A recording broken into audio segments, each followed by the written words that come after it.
Officially 25 दिन हो गए हैं गल्फ वॉर के ऊपर। अभी इसका इम्पैक्ट पूरे वर्ल्ड में आया है और कहीं ना कहीं इम्पैक्ट हम इंडियन इकोनॉमी में भी देख सकते हैं। आज हम बात करेंगे इंडियन इकोनॉमी में कि ये क्या गल्फ की चीज़ हुई है, इससे हम क्या सीख सकते हैं और इसका जो करंट स्टेटस है वो क्या है। अगर हम बेसिक इकोनॉमी में बात करें तो कहीं ना कहीं हमारी कंडीशंस बहुत ज़्यादा वर्स नहीं है पर बहुत ज़्यादा अच्छी भी नहीं है। अब इसका क्या मतलब होता है, फॉर एग्जाम्पल एक बेसिक पैरामीटर है जो दुनिया के इकोनॉमिस्ट देखते हैं, इसको बोलते हैं परचेज मैनेजर इंडेक्स यानी PMI।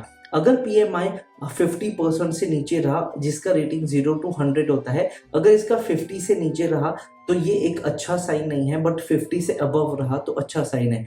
अगर हम मार्च की बात करें तो मार्च का ये पॉइंट है 56.8, जो कि बहुत अच्छा नहीं है बट ग्रोथ बताता है। जबकि अगर हम प्रीवियस मंथ में कंपेयर करें 58.6 था फरवरी के मंथ का, यानी ग्रोथ ठीक है, स्टेबल है, बट बहुत ज्यादा एक्सपोनेंशियल नहीं है। एंड कहीं ना कहीं ये वॉर इम्पैक्ट के साथ ही हुआ है। अब ये जो PMI है ये होता है फैक्ट्री से, प्राइवेट सेक्टर के बिजनेस से देख के, लोगों का परचेज पावर देख के और बहुत सारे पैरामीटर्स को देख के एक PMI इंडेक्स बनाया जाता है, जो कि आपको एक मार्केट का वैल्यू देता है, एक बिजनेस का कॉन्फिडेंस देता है। जो फरवरी में बहुत स्ट्रॉन्ग बिजनेस कॉन्फिडेंस था, मार्च में कहीं ना कहीं वो डिप हुआ है, जहाँ पे मैन्युफैक्चरिंग सेक्टर पे आया है, थोड़ा पैनिक सिचुएशन क्रिएट हुआ था। तो कहीं ना कहीं बिजनेस का कॉन्फिडेंस कम होता है, मैन्युफैक्चरिंग से बिजनेसेस कम परचेस करते हैं और कम परचेस से कम सेलिंग होता है और ये पूरे पैरामीटर इंडेक्स पे फर्क पड़ता है। अब यहाँ पे कुछ अच्छी बातें ये हैं कि वॉर में डी एस्केलेशन के चांसेस आ रहे हैं। अभी तक वॉर खत्म नहीं हुआ है, डोंट टेक इट रॉन्ग,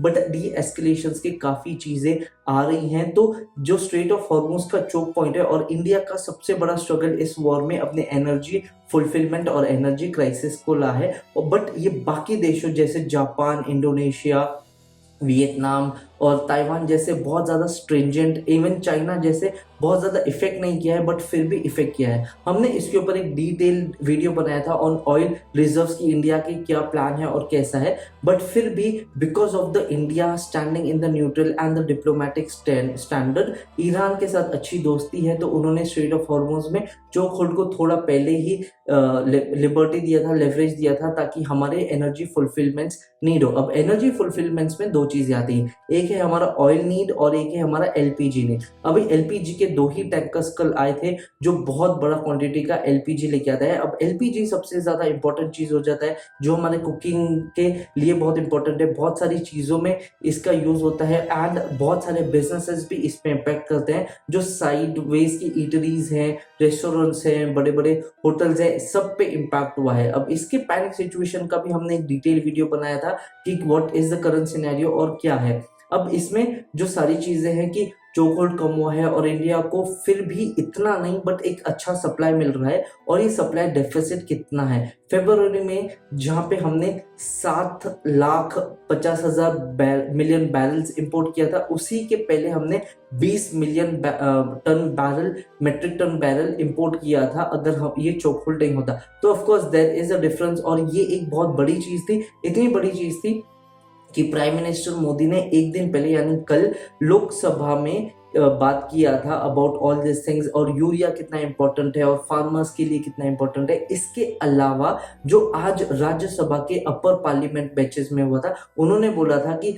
इनकी जो अभी डिप्लोमेटिक स्टेटस है उसको और स्ट्रॉन्ग करना है और हमारे को और ज्यादा रिजर्व्स बनाने हैं। अभी एक अच्छी चीज ये है कि ये वॉर से हमारे को समझाया कि हम कितने डिपेंडेंट है ऑन द एनर्जी क्राइसिस, और 40 से भी ज्यादा पूरे वर्ल्ड के देशों में हमारी diplomatic and energy needs and concerns की बात हो रही है। इससे एक बेनिफिट ये आता है कि जो हमारे ऑयल रिजर्व जो अभी 70 to 90 डेज का है उसको और इंक्रीज करेंगे और इसके ऊपर प्लान्स भी आगे चल रहे हैं। तो this is also one big deal and this is also one big wake up call जो जरूरी था। और ये बताता है कि एनर्जी नीड्स कितनी वास्ट है इंडिया की और वो हमारा डिप्लोमेटिक स्टेटस कितना हमारा बेनिफिट होता है।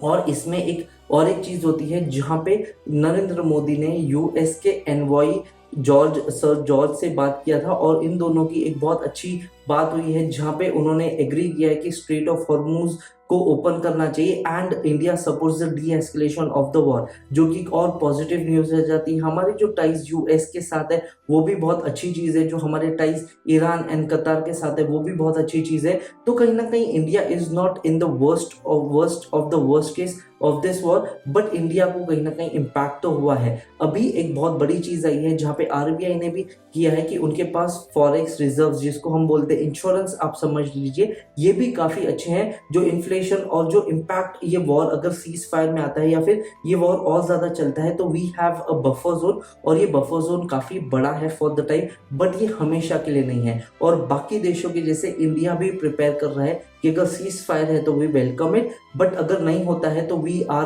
Holding for the long run of this war. And this is the current status of India economics. अभी हम बहुत ज्यादा वर्स्ट सिचुएशन में नहीं है, बट अगर ये वॉर और ज्यादा एस्केलेट होता है तो कहीं ना कहीं ये थोड़ी ज्यादा डी एस्केलेशन और थोड़ा हमारा इन्फ्लेशन एंड इकोनॉमिक्स वर्स्ट करेगा। फिलहाल we are not in the bad situation, but the things can get from bad to worst very quickly.